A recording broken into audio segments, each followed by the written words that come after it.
A comunidade Narrações Imersivas está disponível.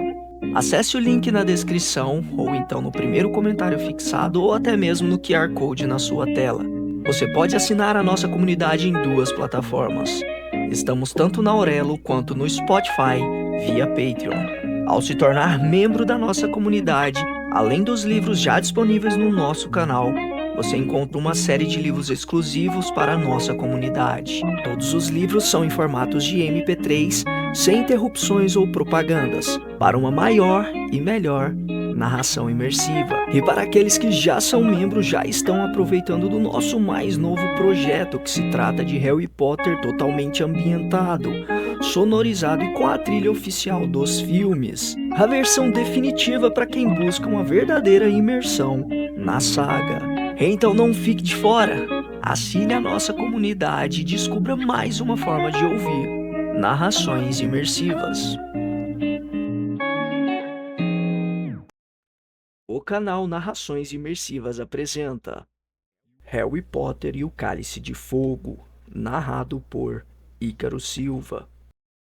Capítulo 6. A Chave de Portal. Harry teve a sensação de que acabara de se deitar para dormir no quarto de Rony quando foi acordado pela Sra. Weasley.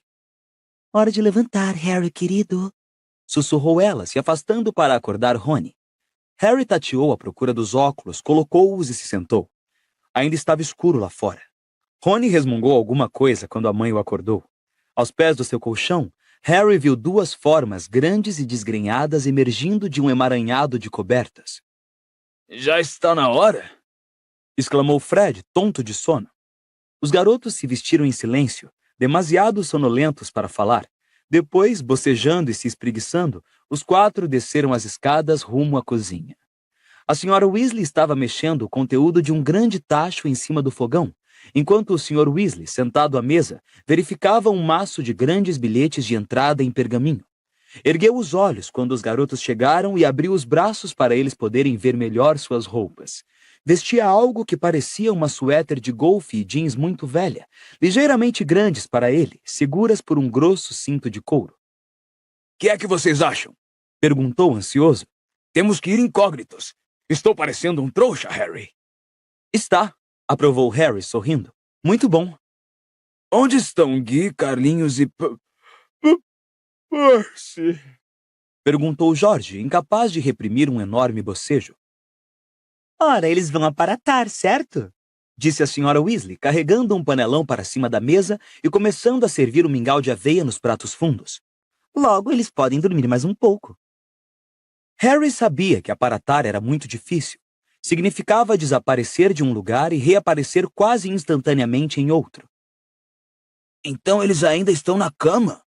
concluiu Fred, mal-humorado, puxando um prato de mingau para perto. "Por que não podemos aparatar também?"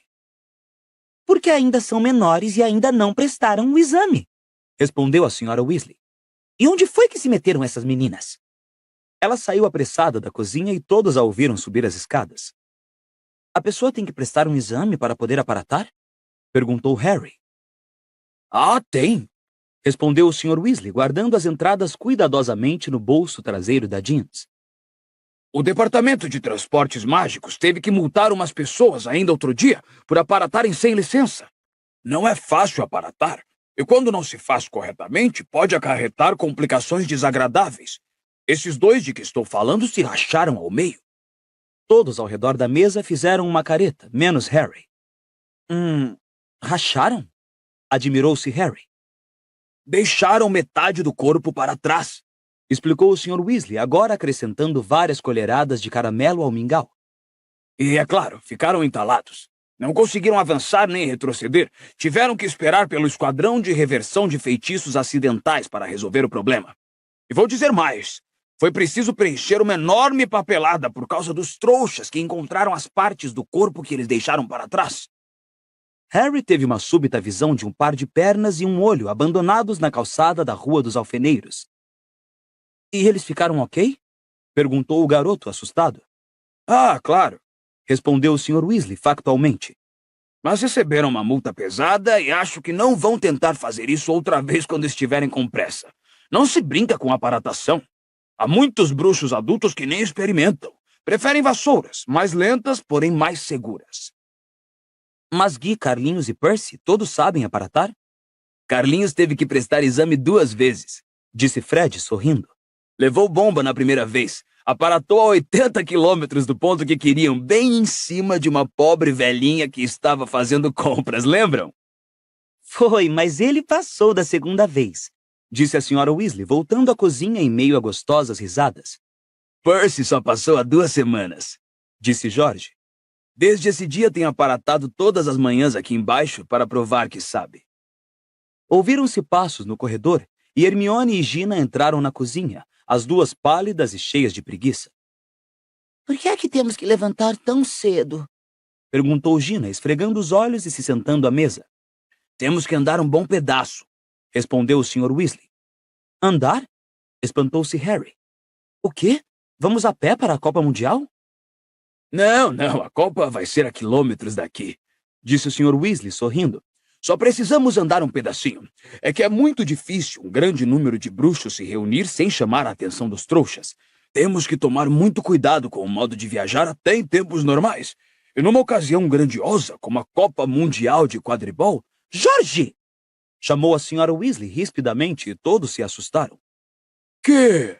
Perguntou Jorge num tom de inocência que não enganou ninguém. Que é isso no seu bolso? Nada! Não minta para mim! A Sra. Weasley apontou a varinha para o bolso de Jorge e disse, Átio! Vários objetos pequenos e vivamente coloridos dispararam para fora do bolso de Jorge. O garoto tentou segurá-los, mas não conseguiu, e eles foram parar direto na mão estendida da Sra. Weasley. Mandamos vocês destruírem isso! Disse ela furiosa, mostrando indiscutíveis caramelos incha-língua. Mandamos vocês se desfazerem de todos! Esvaziem os bolsos, vamos, os 2! Foi uma cena desagradável. Os gêmeos evidentemente tinham tentado contrabandear o maior número possível de caramelos para fora da casa, e somente usando um feitiço convocatório a Sra. Weasley conseguiu encontrar todos. Átio! Átio! Átio! Gritava ela, e os caramelos voavam dos lugares mais improváveis, inclusive do forro da jaqueta de George e das barras da jeans de Fred. Gastamos 6 meses para inventar esses caramelos! Gritou Fred para a mãe quando ela os jogou no lixo. Que bela maneira de gastar 6 meses! Guinchou a mãe. Não admira que não tivessem obtido mais nomes. No todo, o clima não estava muito simpático quando eles partiram. A Sra. Weasley continuava enfurecida quando beijou o rosto do marido, mas não tanto quanto os gêmeos, que tinham posto as mochilas às costas e saído sem dizer uma palavra à mãe. Bom, divirtam-se, desejou a Sra. Weasley. E se comportem! Gritou para os gêmeos que se afastavam, mas eles não se viraram nem responderam.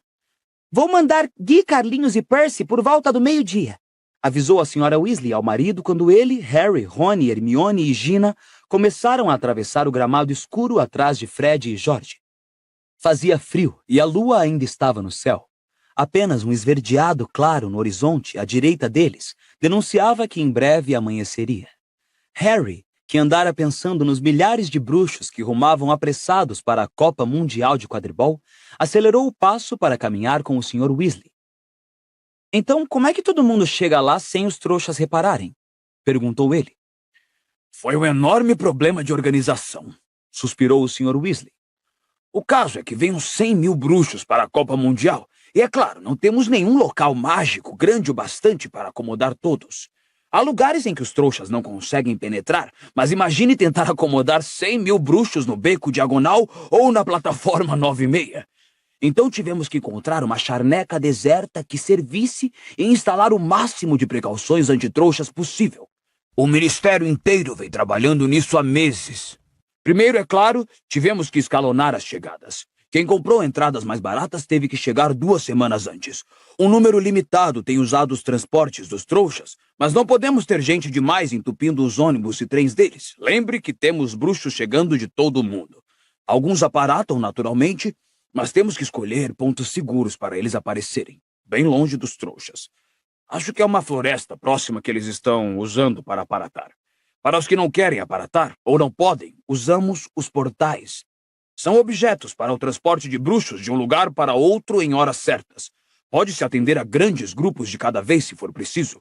Foram instalados 200 portais em pontos estratégicos da Grã-Bretanha, e o mais próximo da nossa casa é no alto do Morro Stouchad.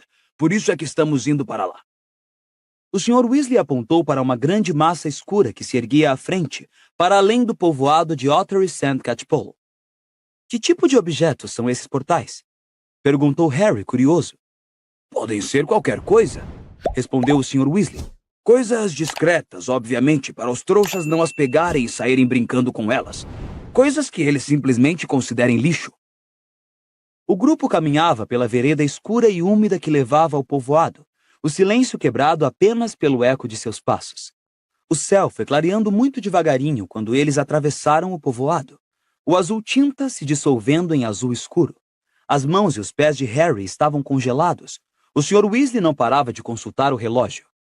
Eles já estavam sem fôlego para conversar quando começaram a subir o morro Stouchad. Tropeçavam ocasionalmente em tocas de coelho escondidas, escorregavam em grossos tufos de grama escura. Cada vez que Harry inspirava, sentia o peito arder, e suas pernas já começavam a se recusar a andar quando finalmente seus pés pisaram em terreno nivelado. Ufa! Ofegou o Sr. Weasley, tirando os óculos e secando-os na suéter. Bom, fizemos um bom tempo. Ainda temos 10 minutos. Hermione foi a última a aparecer na crista do morro, apertando uma cãibra do lado do corpo. Agora só precisamos da chave de portal, disse o Sr. Weasley, repondo os óculos e apurando a vista para esquadrinhar o terreno. Não deve ser grande, vamos. Eles se espalharam para procurá-la. E estavam nisso havia poucos minutos, quando um grito cortou o ar parado. Aqui, Arthur! Aqui, filho! Achamos! 2 vultos altos surgiram recortados contra o céu estrelado, do outro lado do cume do morro. Amos! Exclamou o Sr. Weasley, encaminhando-se sorridente para o homem que gritara. Os garotos o acompanharam. O Sr. Weasley apertou as mãos de um bruxo de rosto corado, com uma barba castanha e curta, que segurava em uma das mãos uma bota velha de aparência mofada. Este é Amos Diggory, pessoal, apresentou o Sr. Weasley. Trabalha no Departamento para Regulamentação e Controle das Criaturas Mágicas. E acho que vocês conhecem o filho dele, Cedrico. Cedrico Diggory era um rapaz muito bonito, de uns 17 anos. Era capitão e apanhador do time de quadribol da Lufa-Lufa, em Hogwarts. Oi, disse Cedrico, olhando para os garotos. Todos retribuíram o oi, exceto Fred e George, que apenas acenaram com a cabeça. Eles nunca haviam perdoado Cedrico por derrotar o time da Grifinória no primeiro jogo de quadribol do ano anterior. Uma longa caminhada, Arthur? Perguntou o pai de Cedrico. Não foi tão ruim assim, respondeu o Sr. Weasley. Moramos logo ali do outro lado do povoado. E você? Tivemos que nos levantar às 2, não foi, Ced? Confesso que vou ficar satisfeito quando ele passar no exame de aparatação, mas não estou me queixando.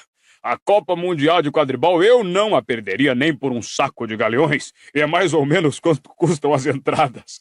Mas pelo visto parece que me saiu barato. Amos Diggory mirou bem-humorado os 3 garotos Weasley, Harry, Hermione e Gina. São todos seus, Arthur? Ah, não, só os ruivos, esclareceu o Sr. Weasley, apontando os filhos. Esta é Hermione, amiga de Rony, e Harry, outro amigo pelas barbas de Merlin, exclamou Amos Diggory, arregalando os olhos. Harry? Harry Potter? É, respondeu o garoto.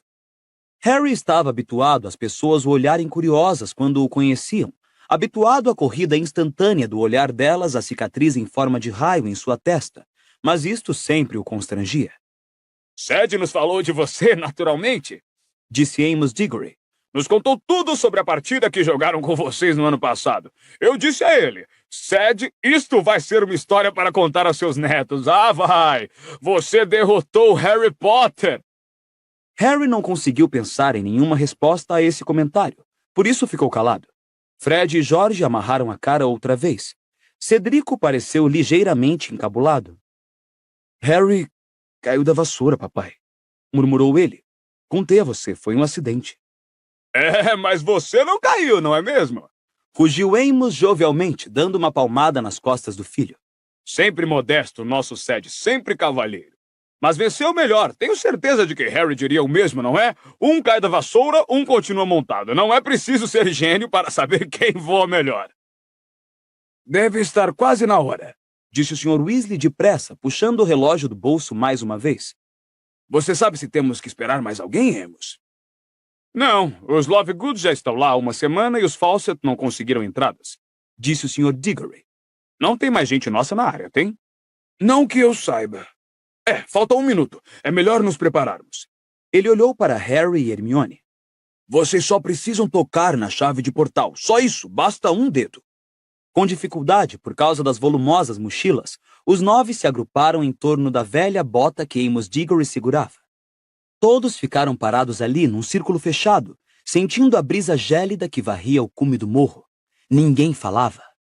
De repente, ocorreu a Harry como pareceria estranho se um trouxa subisse até ali naquele momento. 9 pessoas, 2 adultos, segurando uma bota velha de pano ao amanhecer, esperando.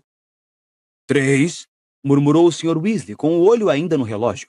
2, 1. Aconteceu instantaneamente. Harry teve a sensação de que um gancho dentro do seu umbigo fora irresistivelmente puxado para a frente. Seus pés deixaram o chão. Ele sentiu Rony e Hermione de cada lado, os ombros se tocando. Todos avançavam vertiginosamente em meio ao uivo do vento e ao rodopio de cores. Seu dedo indicador estava grudado na bota como se esta o atraísse magneticamente para a frente. E então, seus pés bateram no chão. Rony deu um encontrão nele e caiu. A chave de portal despencou no chão do lado da cabeça dele com um baque forte. Harry ergueu os olhos. O Sr. Weasley, o Sr. Diggory e Cedrico continuavam parados, embora com a aparência de terem sido varridos pelo vento.